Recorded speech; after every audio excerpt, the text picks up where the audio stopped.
Morning. A short video to introduce you to the last section of our current outline. We're going to be talking about supply and things that affect supply. So here it's going to be a little different because you're probably not used to thinking like a supplier, you're used to thinking like a consumer. So some of the things that I say may sound at first thought like that's a little weird, but when you think about it from the perspective of the business, from the producer, it'll probably make more sense. So what I'm going to do with these is similar to what we did with demand. Some of these won't take very long. Some of them will take quite a bit more time. Is to talk about what the determinant is. And if you're looking, you're on page 5, the last page. There are 6 of these. And then I'll go through the graphing and all that stuff later. But what they are, examples and all that, and then how, again, the relationship works between it and, in this case, supply. Okay? So our first one, and I'm only going to do one today just to kind of ease into this, is technology. Okay, when you think about technology, if you remember that day when I had the tape ball, and we talked about different ways, I forget who it was, but whoever it was in the other corner of the room, different ways to get the tape ball from me to them, throwing it, kicking it, building a robot, building a drone, catapulting, and so on. All examples of how to do something. So when you think about technology, think about, making something by hand. If you think about Twinkies, like we talked about Twinkies one day, think about trying to make a Twinkie by hand, where you've got to make a pan somehow, and you've got to mix all the ingredients with your hand or a stick or something, and you have to pour it in, and then you have to somehow figure out, you bake it, you get it out of the stove, out of the oven, and then try to figure out how to get the cream filling in, and how to get it wrapped, and how to get the wrappers in the box, and the box to the store, and so on. By hand, one person, that would be very slow and very inefficient and very wasteful and gross, frankly. You're trying to, God knows how you try to get that in there. So anyway, then, your technology is very simple. It's handmade. So then you say, well, let's hire some people to help me make an assembly line. Which, if you ever worked on an assembly line, it could be as simple as making a pizza.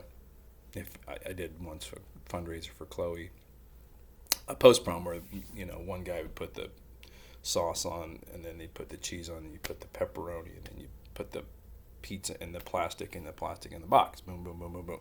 Assembly line, which is, I hire 5 guys. I hire one guy to mix the stuff. I hire one guy to pour the things in. I hire the guy to cream filling. I hire the guy to wrap. I hire the guy to put the wrappers in the box. So that is an assembly line, and that is an increase in technology. It doesn't sound like it, but it is. So you're increasing your supply, and you're also increasing your efficiency because you got more people, but you've also got people that are more trained at a specific task. Think about the idea of division of labor, or specialization as it's called. I mean, think about even you when you work at, wherever you work, Wendy's or someplace. Some people are manning the fryers, other people are manning the drive-through, other people are cleaning and stuff. And when you're asked to do something you're not familiar with, it sometimes is, what do I do? But again, an assembly line is the next step. So then let's say instead that this guy who's making these Twinkies sees this ad for the Twinkinator 12,000, this all-in-one, brand new, state-of-the-art, it does the whole thing. It mixes, it pours, it bakes, it fills, it wraps, it puts in the box. This all-enclosed machine. So you've got automation. Then your technology is increased and your supply is increasing as well. So the obvious relationship, if technology goes up, then supply goes up as well. Easy. Now, is it always good to have automated stuff? Do you like the idea of your clothing being made by machines mostly? Which it is. Most of you probably do. Do you like the idea of your food being made that way? It depends on what it is. Do you like the idea of art being made that way? Probably not. So some things, they don't always work with this. The other thing, though, and this is what I want you to really think about as well as the relationship, is a term called creative destruction. It's a big term to know here. Creative destruction, which sounds kind of weird. But when you think about something like, I don't know, let's talk about farms since it's planting season. Without tractors, without planters, that thing behind the tractor that's got the seeds in it and it as it goes along, how would you plant seeds? 100 years ago, 150 years ago, how'd they plant seeds? You, teenager kids, were all given a bag full of seeds and you'd have to walk along. Because you don't just throw it, you have to plant it evenly. Think how slow that is. Okay. Well, the tractor with the planter, or in the fall, the combine with the harvester, has destroyed. That's the destruction part, all those jobs. Okay. You no longer have to do that. But from that comes something new. So the Twinkinator is the destruction. It destroys those. Let's say you hire 5 guys. What do? You don't need them anymore. The only person you really need at that factory is a guy that can fix the machine, who's not going to be one of those guys that's been making Twinkies by hand for 25 years. You're going to hire some young guy because he's young, pay him less, probably doesn't have a lot of health care cost, and he's trained to do that job. He's got a degree in Twinkinator maintenance or whatever it is. Okay. For a more modern example, think about something like the iPhone. Okay. What has the iPhone destroyed? Okay. And when I say destroyed, it doesn't mean it's out of business, although some cases, how many VHS machines are there because of DVDs? And frankly, how many DVDs are there going to be because of streaming? Those kind of things. But the iPhone destroyed, you could argue home phones. You could argue calculators. Lots and lots. I'm going to ask you about some of these actually. Or disrupted.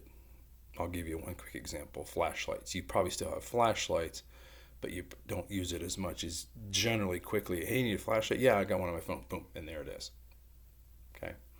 It's disrupted that. So that's the destructive part. All of those alarm clocks and all that stuff have been disrupted or destroyed by the iPhone.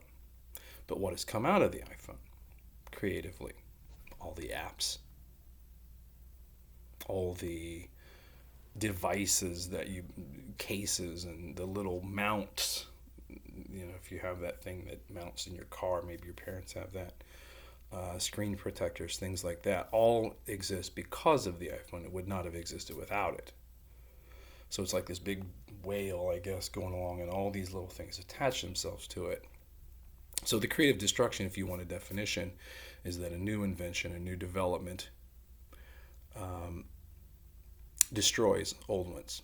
The car destroyed horse-drawn carriages. The combine destroyed hand harvesting of crops. But replaces it with new, whether it is the actual device. Think about the iPhone upgrading all the time and you needing new cases all the time and new software. A combine would need new parts and you'd get more for you farm guys. All the GPS tracking and you can subscribe to those services that tell you how much fertilizer and how much pesticide and stuff to put where.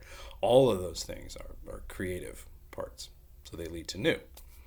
And I guess to ask the question, is creative destruction good or bad? What happened? It's kind of like outsourcing, I guess, in that sometimes it's bad for a small group of people, but it's good. Really bad for a small group of people, but it's good for a larger group. So, creative destruction is something to think about there that I think I'm going to ask you about in a little something or other here one of these days. And I think that's pretty good actually today. That went longer than I thought, so I'm glad I just did the one. All right, have a good day. Bye.